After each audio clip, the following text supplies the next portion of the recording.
She was only 8, shaking in a ripped dress. But what she did next started something special that hadn't happened in forever. The whole town was about to see something they thought was only in old tales their grandparents told by the fire. Frost stuck to the wooden boards of the trading post as Magnolia Voss stepped outside, pulling her little wool coat tighter. The cold cut through it, but she was used to tough winters out here. Her mom, Clementine, was inside talking to traders who got there super early, their wagon wheels still warm from crossing the mountains. Maggie's breath made tiny clouds as she walked to the edge of town, where houses turned into open fields. That's when she spotted him. An old man was sitting against the blacksmith shop wall, his shaky hands pulling a thin blanket over his weak body. His long gray hair was tied in braids with leather strings, and fancy beads decorated his worn-out clothes. Sterling Rhodes was someone important to the native tribes, but hardly anyone in town knew that. His lips were turning blue, and his body trembled with every cold wind from the mountains. Maggie saw him struggle to keep the blanket in place, but it kept slipping from his shaky fingers. Other people passed by. Some looked at the old native man for a second before moving on. Nobody stopped. Nobody helped. Maggie didn't think twice and started unbuttoning her coat. It was her only warm one, a Christmas present her mom saved up for months to buy. The coat was a bit big for her, but it kept her safe from the freezing winter. Still, seeing Sterling suffer, she knew what to do. She walked over, her boots crunching, on the frosty ground. Sterling looked up, thinking she'd just stare and leave like everyone else. But Maggie took off her coat, the cold hitting her thin dress right away. "Sir, you need this more than me." Sterling's eyes got big as she held out her coat. For a second, he didn't move, checking her face for any tricks, but all he saw was a kid who really cared. His old hand slowly took the coat. The warmth wasn't just from the wool, it felt deeper.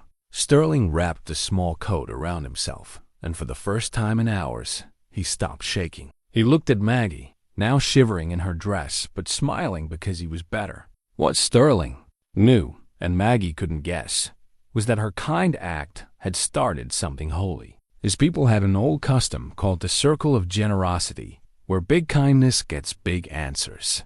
It hadn't happened in over 30 years, not since his grandpa's days. As Sterling looked at the brave girl, he knew she'd started something huge. The custom meant her kindness had to be honored in a way that would last forever. But first, he had to tell his nephew, Gideon Nash, the tribe's leader, before noon. What happened next depended on how fast the old ways could come alive. Sterling's rough fingers touched the edges of Maggie's coat as he watched her run back to the trading post, hugging herself against the cold.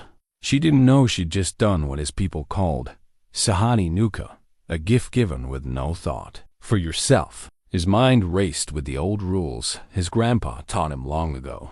He stood up, his joints creaking from the cold, but he was determined. He had to find his great-nephew right away. Gideon lived with a small group of tribe members 2 miles east of town, close enough to trade, but far enough to keep their ways. As Sterling walked, feeling his legs wake up, he thought about what the custom needed. The Circle of Generosity wasn't just about giving something back. It was about seeing a kind heart and honoring it, so everyone learned how special selfless acts are. The response had to match the sacrifice, not just the gift's value. Meanwhile, Maggie got back to find her mom coming out from talking with the traders. Clementine saw Maggie's missing coat and the goosebumps on her arms. "Magnolia Voss, where's your coat?" "I gave it to an old man who was cold, Mama. He needed it more." Clementine's face went from worried to proud, though she still looked concerned. She wrapped her shawl around Maggie and hugged her.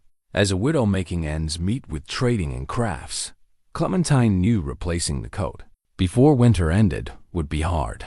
"That was kind, sweetheart, but you'll freeze." "I'll be okay, Mama."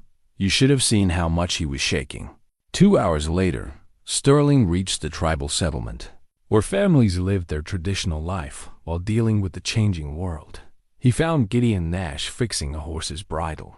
At 45, Gideon had a calm strength from leading his people through tough talks with settlers and officials. "Uncle," Sterling called, using the respectful term. Something happened that needs the old ways. Gideon looked up, hearing the seriousness in Sterling's voice. The old man didn't bring up traditions unless it was a big deal. As Sterling told him about Maggie's kindness, Gideon's face got serious. Sahani Nuka, Gideon whispered, agreeing with Sterling. It's been many years since such a pure heart showed itself. She gave her only coat to a stranger. Sterling said. Her heart didn't think twice. Gideon stood, already planning what was needed. The circle of generosity meant honoring Maggie in a way that taught everyone about selfless giving. But it would need the whole tribe, and they only had hours to prepare. Gideon moved quickly through the settlement, talking quietly to each family. Soon, everyone knew what happened and what the tradition asked of them. Older women gathered special items from their treasures, while men got ready to head to town. Kids learned about Sahani Nuka, the duty to honor pure kindness. The tribe's response wouldn't just be giving something back. Their old ways said, when someone showed true kindness, the community had to make a moment that would last for generations. The gift had to show not just thanks, but respect for a heart that matched their deepest values. As the tribe prepared, Sterling went back to town, still wearing Maggie's coat. He needed to watch Maggie and her mom to understand their lives before the ceremony. The tradition said the response had to mean something to them, not just look impressive. At the trading post, Maggie helped her mom sort goods. The cold made her stiff, but she didn't complain. Clementine watched her, worried, knowing they couldn't replace the coat until spring. Maggie, warm up by the fire while I finish, she said, seeing her daughter shiver. As Maggie sat by the fireplace, townsfolk started talking about what they saw that morning. Word of Maggie's kindness spread fast, but people had different thoughts. Foolish kid, grumbled Henrik, the shopkeeper. Winter's just starting, and she gives away her coat. But Martha, the school teacher, disagreed. That girl knows right from wrong better than most grown-ups here. We all saw that man suffering, but only she helped. Sterling walked, and just as the talk got loud, some recognized him as the man Maggie helped, but they didn't know his importance to the tribe. He went straight to Clementine, respectful but serious. Ma'am, your daughter was very kind to me today, he said clearly. I'd like to give back her coat and talk with you both. Clementine looked at the old maid of man, seeing pride in him despite his worn clothes. There was something serious in his eyes that made this more than just thanks. Of course, she said. Maggie, come here. Sterling knelt to Maggie's level, his eyes kind but serious. Little one, what you did today was bigger than, to my people, such kindness is holy. Maggie tilted her head, curious but confused. I just didn't want you to be cold, sir. I know, Sterling smiled.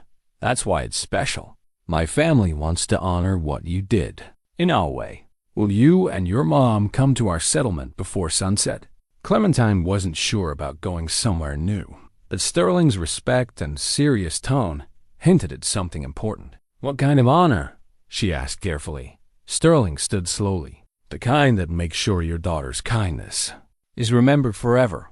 Outside, nobody at the trading post knew that Gideon Nash and 12 tribe members were already heading to town, bringing things for a ceremony not seen in over 30 years. As the sun started setting, Clementine walked with Sterling toward the tribal settlement, Maggie skipping ahead, despite the cold. She agreed to go after seeing Sterling's genuine respect, sensing this was more than just thanks. The trading post was full of whispers as they left. Some townsfolk worried about Clementine taking Maggie to the native settlement, while others wondered what was so special. Henrik shook his head, but Martha encouraged them, feeling the moment's importance. When they reached the settlement, Maggie's eyes got huge. The whole tribe was in a big circle, wearing their best clothes. Beads sparkled in the sunlight, and colorful blankets stood out against the land. In the center was a pile of beautiful handmade things, each one clearly made with care. Gideon Nash stepped forward, looking like a leader. His voice carried as he spoke to Clementine and Maggie. Mother and daughter, you're here because of a kind act that woke up our holiest tradition. Clementine put her hand on Maggie's shoulder, protective but curious. The seriousness of the gathering showed this wasn't just a thank you. Your daughter, Gideon went on, did what we call sahani nuka, a selfless gift. When someone gives up their own comfort for a stranger without wanting anything back, it shows the best kind of heart. Sterling stood by Gideon, explaining, more. In our ways, such kindness must be honored to teach everyone about giving. Tribe members took turns speaking, sharing what Maggie's act meant. An older woman came forward with furry winter moccasins covered in pretty beads. These will keep your feet warm in deep snow, she said, kneeling to Maggie. A man gave her a carved wooden figure, a special charm for brave kids. This shows the brave heart you have. One by one, people brought gifts, a blanket with woven stories, a pouch of herbs for health, a comb made from elk horn. Maggie stood amazed as the gifts piled up, overwhelmed by the attention. But Gideon raised his hand, saying the ceremony wasn't done. The gifts were just the start of what the circle of generosity needed. These honor your kind heart, he said. But our tradition asks for more, something to make your kindness last forever. What Gideon planned would change Maggie's life, and how the town and tribe got along forever. Gideon raised his arms to the sky, and the tribe went quiet. The weight of old traditions filled the air as he spoke in his language, his voice like a song connecting to something deep. Sterling whispered to Clementine and Maggie, explaining, he's telling our ancestors' spirits about your daughter's kind heart, asking them to see what happens next. When Gideon finished, he knelt to Maggie, his face kind but serious. Little one with a big heart, he said in English so she'd understand. Our tradition says we must honor your sacrifice in a way that lasts for generations. You gave your only coat to help a stranger, showing a spirit we deeply respect. Two women came forward with something that made Clementine gasp. It was a coat like nothing she'd seen, soft leather with beadwork showing kind acts, lined with thick fur, warmer than any store coat. But Gideon's words showed it was more than just a coat. This coat carries our tribe's protection, he said. Any kid wearing it is like our own child. If you're ever in danger or need help, show it to our people and we'll care for you like family. The older woman from before brought a small pendant of carved bone and shiny stones. This sign will be known by our people anywhere. It shows your heart is pure. Sterling's eyes teared up, having seen this tradition only twice before. Never for a child or such a simple, kind act. Clementine could barely believe it. These people were basically making Maggie part of their family, offering lifelong support. It wasn't just kindness. It was them seeing something holy in her. As they put the ceremonial coat on Maggie, the tribe started singing, their voices blending in a powerful, ancient song only sung for big moments. Maggie looked at her mom, not fully getting it but knowing something special was happening. The coat fit perfectly, warming her like nothing else. But as the song peaked, Gideon raised his hand again. The last part of the circle of generosity was coming, something to make this moment last beyond everyone there. Tomorrow, he said, we'll visit your town. We'll tell everyone what we saw, and we'll start a new tradition between our people. What happened next would change how the town and tribe worked together, all because of one little girl's kind heart. The next morning, tons of townsfolk gathered at the trading post, curious about rumors of Clementine and Maggie's visit to the tribe. Nobody knew much, and guesses were all over the place. Some were worried, some curious, and some doubted anything good could come from the natives. Henrik stood by his shop, muttering, "They're up to something, mark my words." But Martha, the teacher, saw Maggie's amazing new coat, its craftsmanship way better than anything in town. As the morning went on, a sound echoed drums and singing voices. The townsfolk turned to see a procession coming from the east, leaving them stunned. Gideon Nash led, walking like a true leader. Behind him was Sterling, still wearing Maggie's old coat to show what started it all. Every family from the tribe followed, dressed in their best and carrying meaningful items.